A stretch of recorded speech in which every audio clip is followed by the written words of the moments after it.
મારું નામ નૈના સોલંકી, મીરાનગર, જુનાગઢ। અમે આ કમિશનર સાહેબને રજૂઆત કરવા માંગીએ છીએ કે અમારા રોડ રસ્તાનું કંઈક કરો સુધારા, કેમ કે હાલવા જેવી પણ પરિસ્થિતિ નથી। એટલો ખરાબ રસ્તો થઈ ગયો છે ને કે વાહન લઈને તો હાલવું પણ એક કઠિન થઈ ગયું છે। જ્યારે બાળકોને સાથે લઈને જઈએ તો જીવના જોખમ જેવું કામકાજ છે, કેમ કે પડે તો જવાબદાર કોણ? કોઈ જવાબદાર નથી। રસ્તો ઘણા સમયથી 1-1.5 મહિનાથી આવી કન્ડિશનમાં છે। એ આવી કન્ડિશનમાં અમે રોજ અહીંયાથી નીકળીએ છીએ, કેમ કે જેને જરૂરી છે ઘરની બહાર નીકળવું એને તો ફરજિયાત નીકળવું જ પડે ને।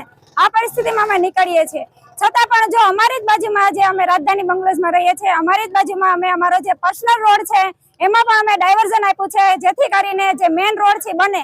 અમે એ રોડ ખોલી નાખ્યો, એને 10 દિવસ થઈ ગયા છે।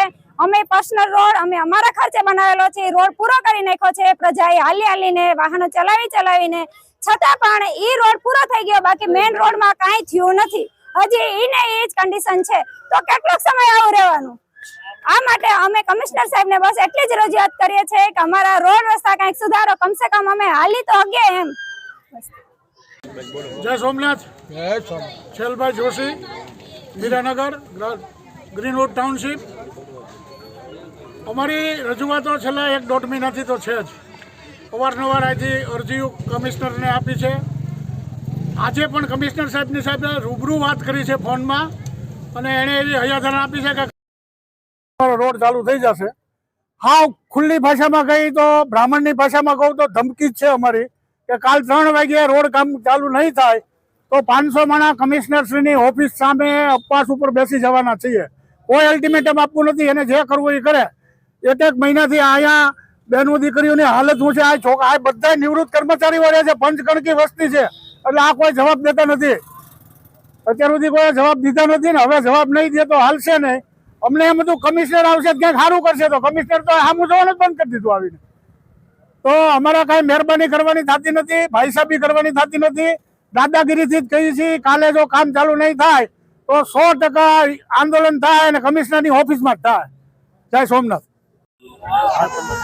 જય શ્રી કલસરિયા, મીરાનગર, જુનાગઢ। અત્યારે હાલમાં કમિશનર સાહેબને એવી વિનંતી કરવામાં આવે છે કે અમારા રોડની એક વખત તો તપાસ કરો તમે। બાળકોને સ્કૂલે લેવા મૂકવા જવા અથવા તો કોઈને નોકરીએ જવું હોય તો કેટલી ગંભીર સમસ્યા બની છે, કારણ કે રોડમાં કાદવ કીચડ જેટલું છે કે વાહન ચાલી જ નથી શકતા, ચાલવામાં પણ એટલી તકલીફ પડે છે। તો સાહેબ તમે એક વખત આવીને અહીંયા તપાસ કરો કે અમારા રોડની હાલત શું છે। મારું નામ ગીગાભાઈ રાયમલભાઈ જીલડિયા છે। હું આ વિસ્તારનો રહેવાસી છું। આ વિસ્તાર એટલે કે કલેક્ટર ઓફિસની પાછળ મીરાનગર, એની પાછળ ઓમનગર, એ વિસ્તારનો રહેવાસી છું। આજે અમે આ નગરના લગભગ અંદાજિત 1000 માણસો રોડ ઉપર મળી અને આ રજૂઆત કરવા માટે ભેગા મળ્યા છે। અત્યારે આ રસ્તાની જે બદતર સ્થિતિ છે, મેં જુનાગઢ આખામાં ચક્કર મારી પણ એક પણ માણસ એવું ન કહી શકે કે કલેક્ટર ઓફિસથી મીરાનગરનો જે રોડ છે એનાથી બદતર બીજો કોઈ રોડ નથી। તો આને માટે સત્વરે કોઈ ને કોઈ કામ કરે એવી મારી કમિશનર સાહેબને વિનંતી છે।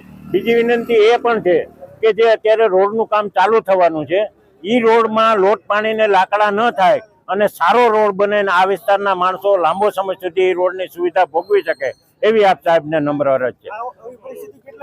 આવી પરિસ્થિતિ અંદાજિત આમ તો વરસાદ ચાલુ થયો એની પહેલાની છે, 3-4 વર્ષથી છે, પણ અત્યારની જે સ્થિતિ છે એ તો અસહ્ય છે ને અકલ્પનીય છે। આ પરિસ્થિતિ હવે કોઈ જુનાગઢ આખા શહેરમાં નથી, એટલે આ સત્વરે આનું નિરાકરણ કરે એવી મારી આપ સાહેબને વિનંતી છે। બીજી વિનંતી એ પણ છે કે આ રોડ સારું બને અને આ કામ ન ચાલુ થાય વહેલી તકે તો ન છટકે। અત્યારે આ વિસ્તારના લોકોનો માહોલ એવો છે, એટલો મગજ એનો ખરેખર, અને જુએ તો બૈરાઓ છોકરાઓ એ હદે હેરાન થાય છે કે ન છૂટકે બીજું ગાંધી ચિંધ્યા માર્ગે અમારે કમિશનર સાહેબની સમક્ષ અથવા રોડ બંધ કરવા, રસ્તા રોકવાનો એવું ન કરવાની ફરજ પડે એવી આપ સાહેબને મારી નમ્ર અરજ છે।